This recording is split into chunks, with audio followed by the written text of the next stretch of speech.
Assalomu alaykum, hurmatli aziz talabalar. Biz bugungi taqdimotimizni bir savol bilan boshlamoqchiman. Nega bir sinfda bir xil darsni eshitadigan 30 nafar o'quvchining natijasi 30 xil bo'ladi? Nega ayrim bolalar matematikadan porlaydi, boshqalar esa rasm chizishdan yoki hikoya yozishda tengsiz bo'ladi?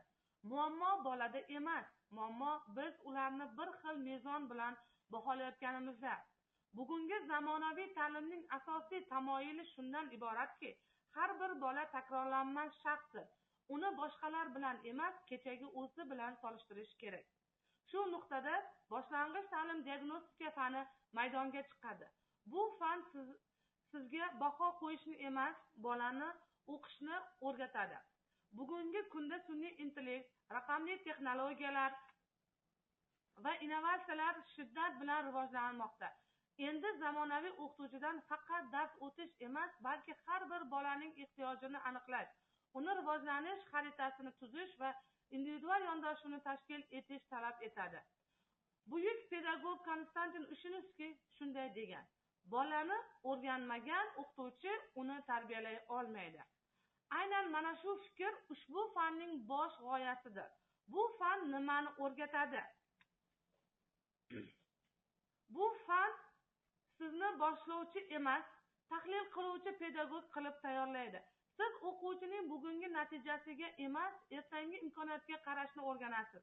Siz test natijasini emas, uning ortida turgan sabablarni izlashni o'rganasiz. Siz xatoni jazolash emas, undan rivojlanish nuqtasini topishni o'rganasiz. Fanning asosiy maqsadi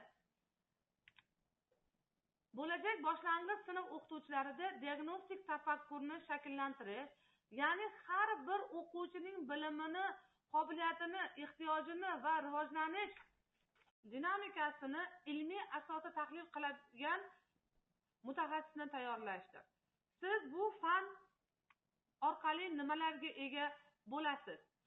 Siz bolani chuqur kuzatishni, uning yashirin qobiliyatlarini aniqlashni, baholash natijalarida to'g'ri xulosa chiqarishni, individual ta'lim yo'nalishini ishlab chiqishni, zamonaviy diagnostik vositalardan foydalanishni, ota-onalar va maktab hamkorligini samarali tashkil etishni o'rganasiz.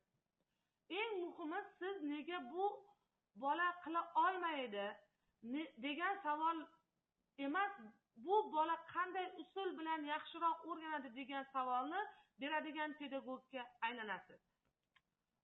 Bugun dunyoning rivojlangan ta'lim tizimlari aynan shu tamoyil asosida ishlamoqda. Diagnostika bu nazorat emas, diagnostika bu bolaning kelajagini ko'ra olish san'atidir.